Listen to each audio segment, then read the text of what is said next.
Welcome back to another episode of Let's Play Wostrelcraft. And start out today kind of wanting to increase the enchantment level on my pickaxe here.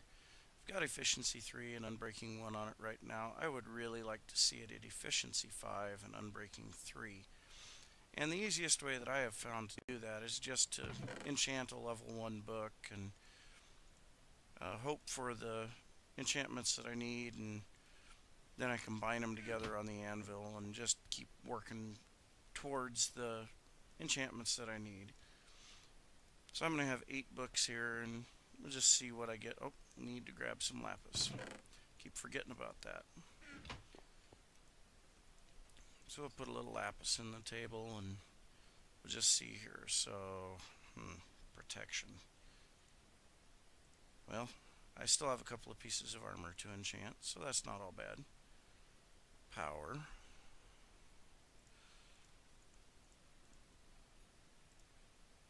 Power again. Ooh, efficiency.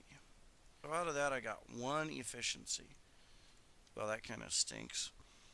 But thankfully we have a really good reed farm over here and a farm full of cows, so books aren't really an issue. But what you can do afterwards, if you don't know, if you take an anvil and put 2 books together, you can combine them, and like power 1 plus power 1 gives you power 2. And if you then put a power 2 plus a power 2, it'll give you power 3. 3 plus 3 is 4, and so on. So it's kind of nice to be able to take these books that otherwise would kind of be a little bit useless and turn them into something that you can actually use in a intelligent fashion. But so I have a few books here already, and suppose I'll just do a little bit of off-camera enchanting here until I get the books that I need. And I will be right back. So I got myself an efficiency 3 book, but when I went to add it to my pick, I found out I need 22 levels to be able to add this to my pick.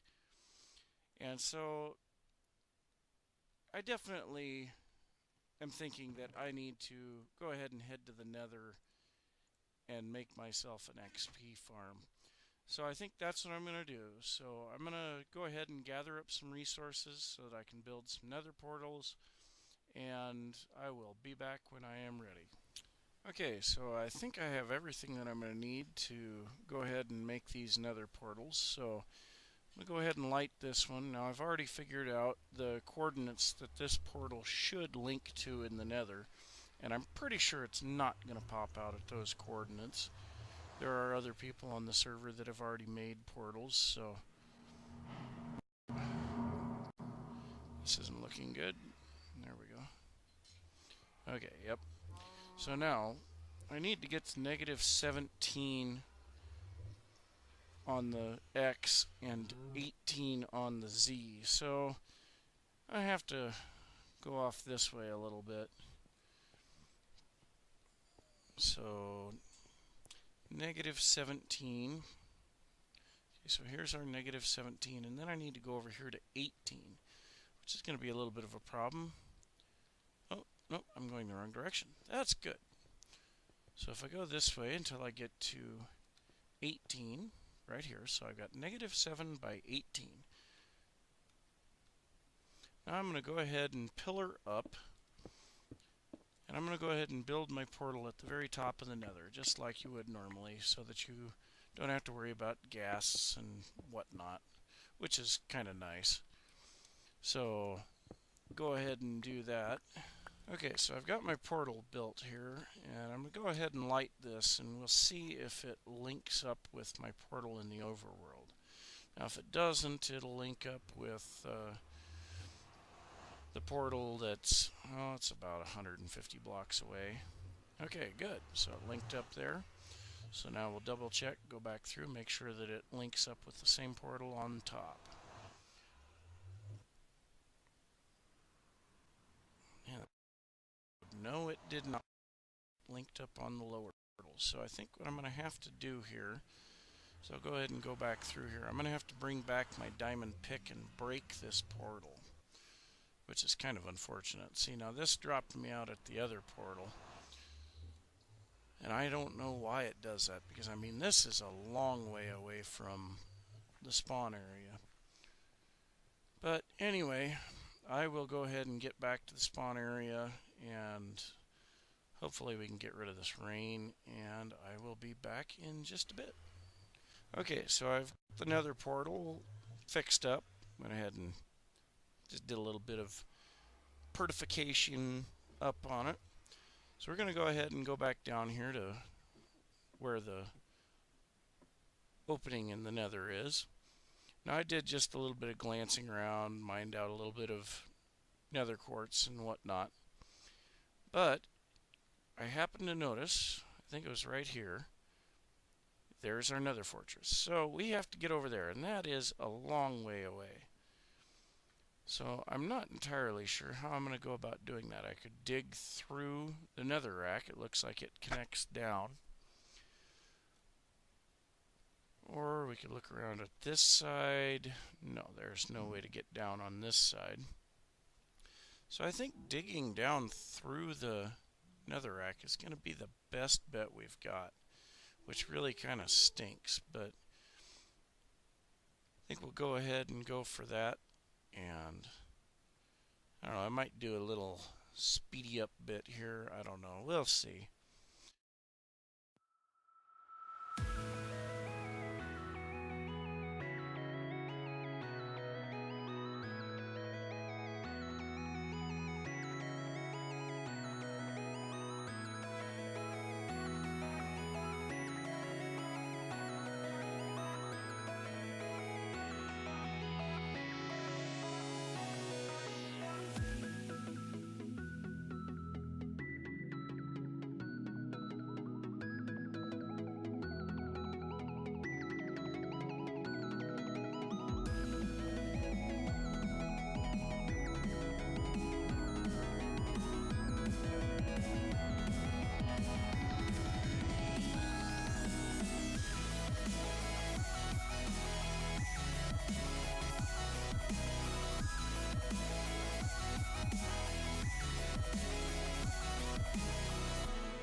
So we've made it over to the fortress. Now comes the wonderfully fun task of trying to find a spawner and tame it, and I just realized that I don't have any torches with me. So there's no way that I'm going to be able to take on a spawner like that. So I guess I'll have to go ahead and head back to the overworld for a little bit. It looks like we've got a bunch of blazes there already. I'll have to go ahead and head back to the overworld and get some torches and make sure that I've got a few more blocks that I can work with. And I will be back in a bit. Okay, so I'm back and I've got my torches now, thankfully. And we are going to go ahead and try to get in right here if we can. That post goes down in the lava too. Well, let's see here. This might work as good as anything. We'll just head right in here. We'll just dig our way up. I think it's, well, it's up a little ways to get into the fortress itself.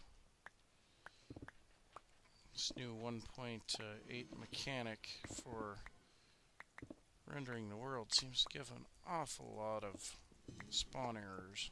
Or chunk errors. I don't understand why. Okay, so I got a blaze right there. Ah! Don't kill me. Don't kill me! Ah! There's a bunch of them. Got wither skeletons. Boy, I got a lot of nasty stuff here. Okay, well, here I've got a spawner. Right? Oh, crud. I don't have my torches on my bar. Okay, so I got a lot of mobs here. No, no, don't kill me, don't kill me, don't kill me. Ah! Run away.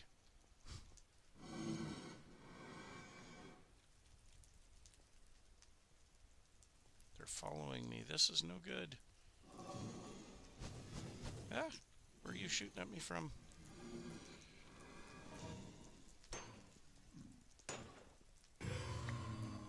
Yeah! First laser rod. Ah! I'm not even seeing the fireballs. This doesn't work at all. Ah, they're coming from every direction. Get me out of here.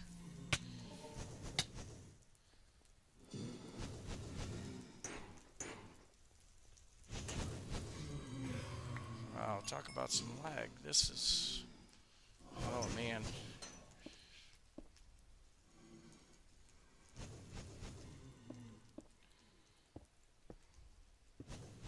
Oh, man. Just about got killed there.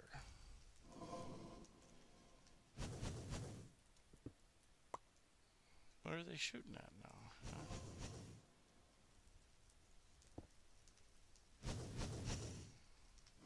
What, can they see me through the soul sand? No, something's doing damage to them. Do wither skeletons fight the blazes now? Guess I've never seen it, but guess it's possible.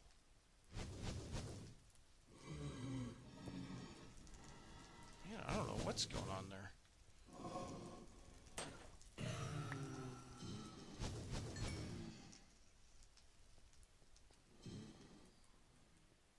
See if I can plant a few more torches around here, keep these guys from spawning.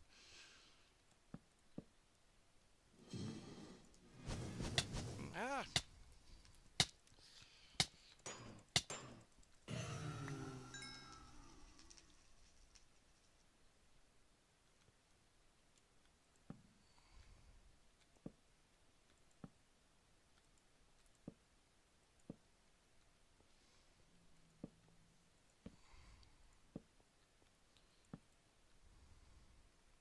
There we go. I think I've pretty well got this spawner tamed now. Managed to not die in the process. That's always good. Ah! No! No! No! Well, okay. That really sucked.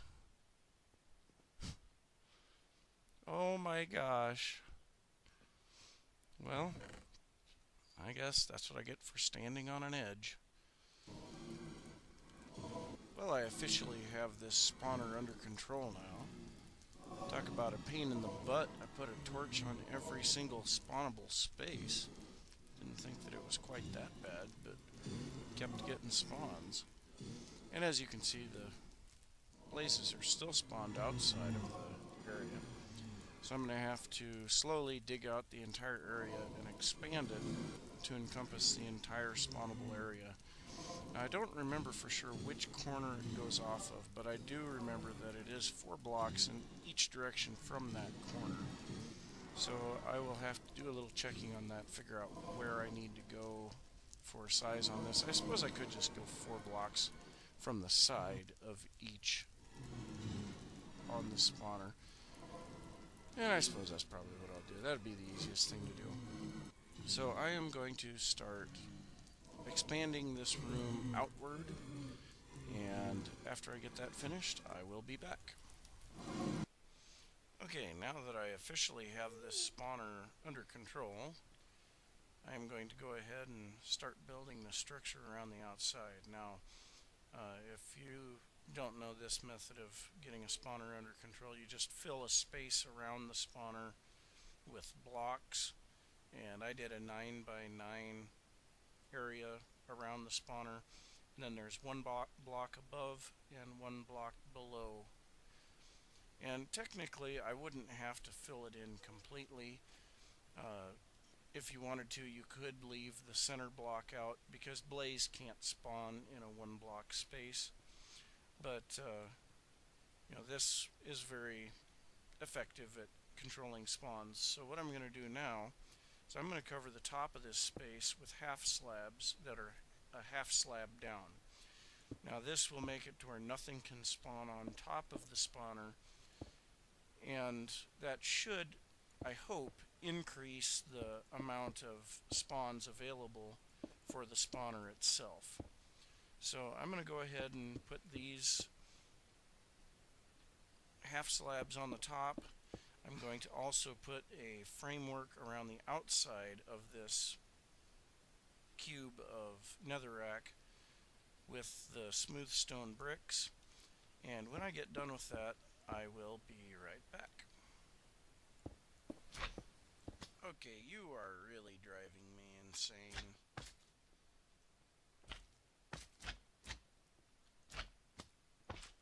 You must die. Ooh, magma cream. Nice.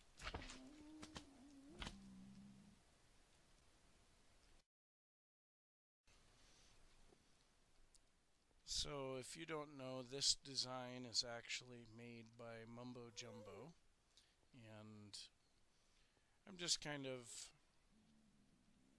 working it out right now. I've got just a little bit more to go. I've got to reduce this down by one more, and then I'll be ready to start on the redstone for the killing floor. And when I get to that point, I will bring you back in. So I am down to the bottom of this little funnel for the blaze. Now this center portion, of course, will come out, but I will be waiting until I'm ready to remove everything to take it out. I guess I could take everything but the topmost layer off right now.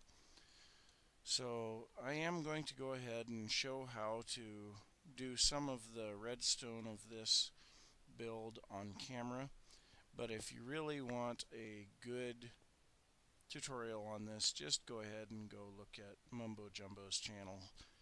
He does a really good job on it.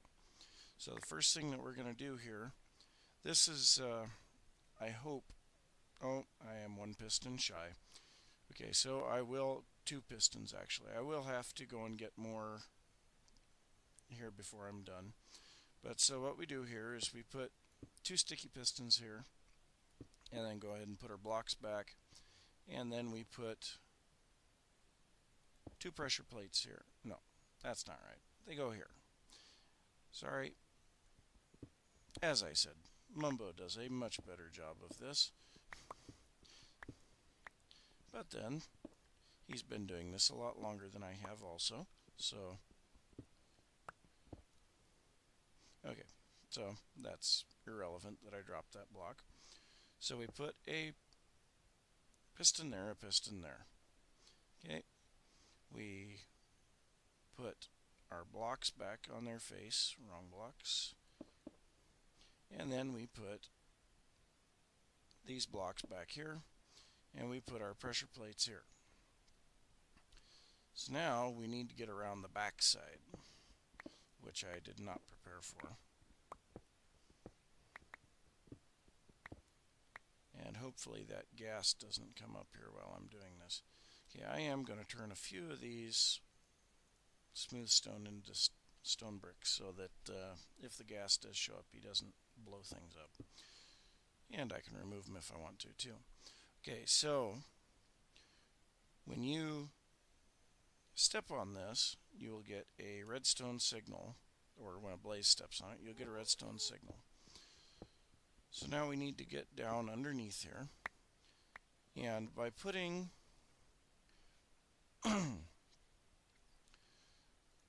some redstone right here, when you step on these pressure plates, the block is energized. That block will send its energy into the redstone. Very simple.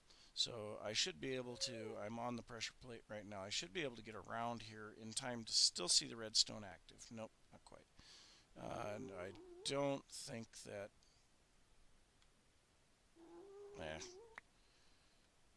no, I didn't think so. I think it's only wooden pressure plate that will be pressed by an item. But anyway, so now what we need to do, and this actually needs to be out of the way just a little bit.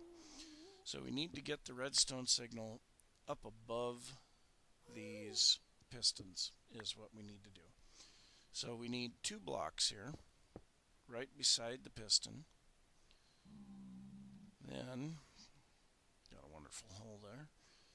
I'm going to go ahead and put that in here. And then I'm going to put a block there.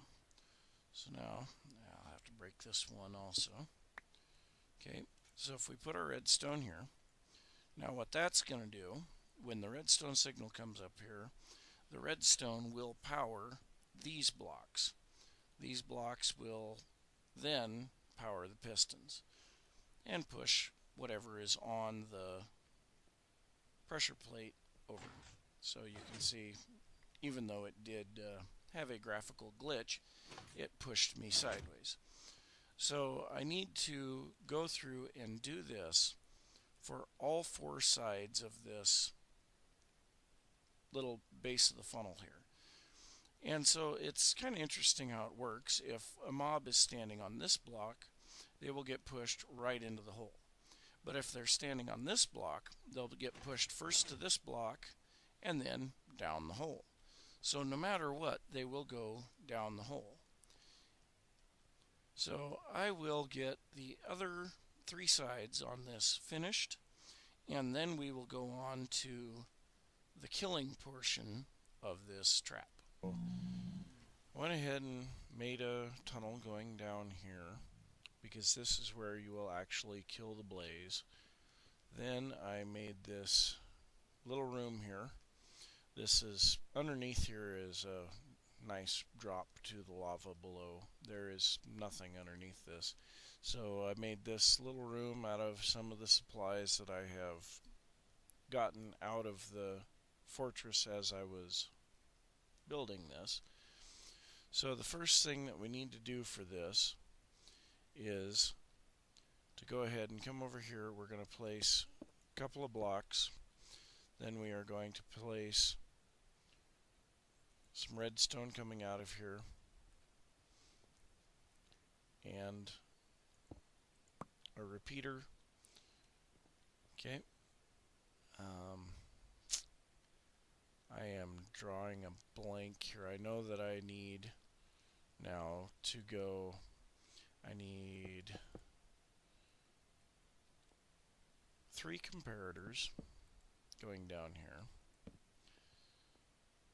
Then here we want to put a block on the comparator. Then I'm going to have to remove this torch. Then we go with 2 redstone dust. Then 2 more comparators. Oh, no, this has to move over a little. Okay, so guess I get some cobblestone. Okay, so we've got to come out 1 more block with these.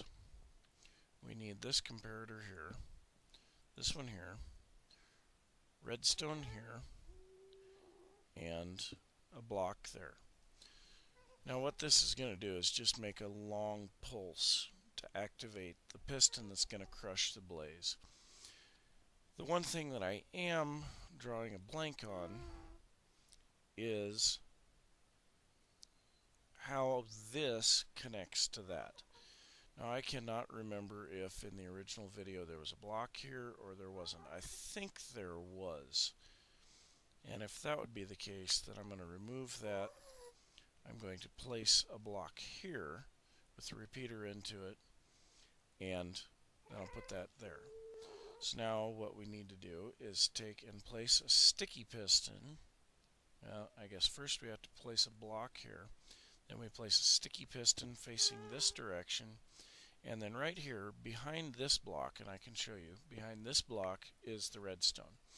So if we activate a redstone signal on that block, and Mumbo says it has to be a wooden button because that gives the proper length pulse. So if we activate this signal, it will turn that redstone on, and it pushes the piston out for an extended period of time. Even though I have a graphical glitch, you can see the hitbox of the piston, and now it's pulled back in.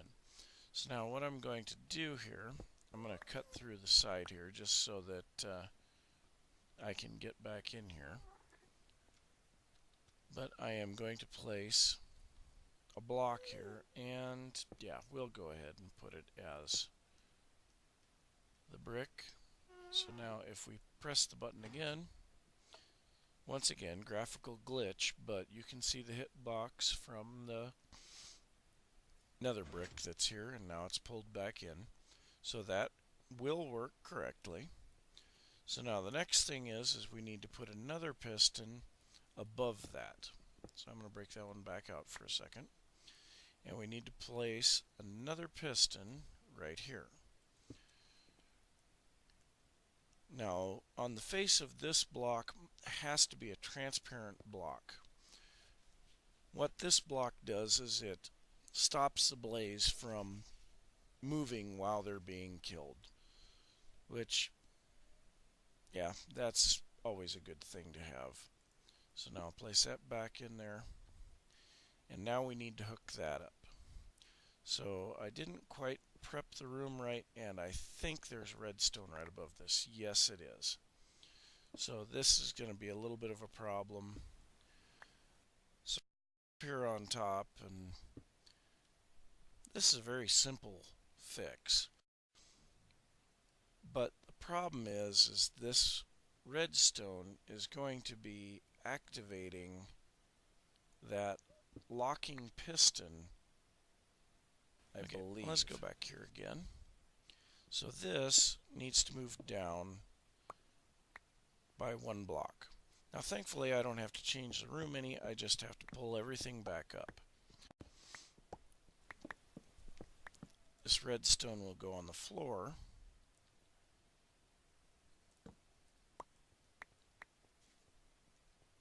We'll have the block there, repeater here. Okay. Redstone. Comparator, comparator, comparator. Block. Redstone, redstone. Comparator, comparator. Block. Alright. That's pretty simple so far. Then we'll remove those.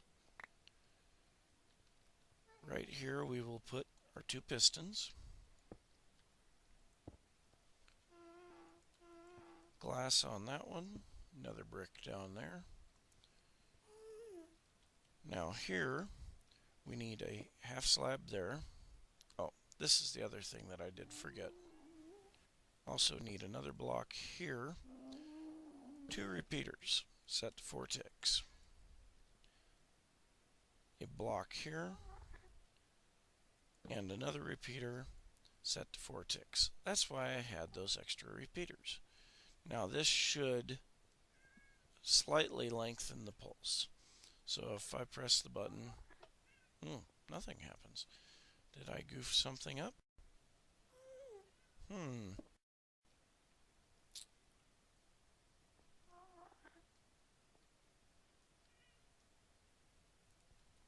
Yes, I did.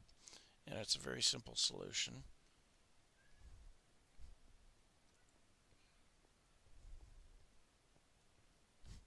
And it involves the button. It should be down there. So you can see the hitbox of the block. Ah, the block actually showed up for once.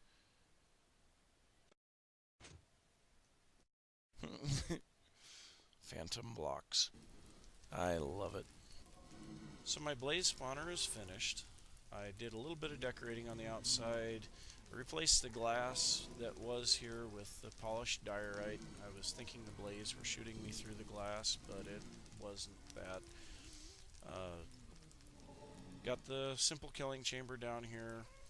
It's blocking mechanism to hold the blaze from flying up. And I've got the button for the crusher. Now I do have to kill the blaze with a sword, because if I punch them, I don't kill them in one hit. and that will aggro all of the blaze in the spawner. They'll start shooting at each other. They'll start flying up, so the spawner loses its effectiveness, and that's no good. But I think I'm going to call the episode here. It's been a long time working on this spawner, and I would really like to move on to working on other things. But thanks for watching. If you enjoyed the episode, be sure to give it a thumbs up. If you're new to the channel, be sure to subscribe, and I will see you all next time. Bye.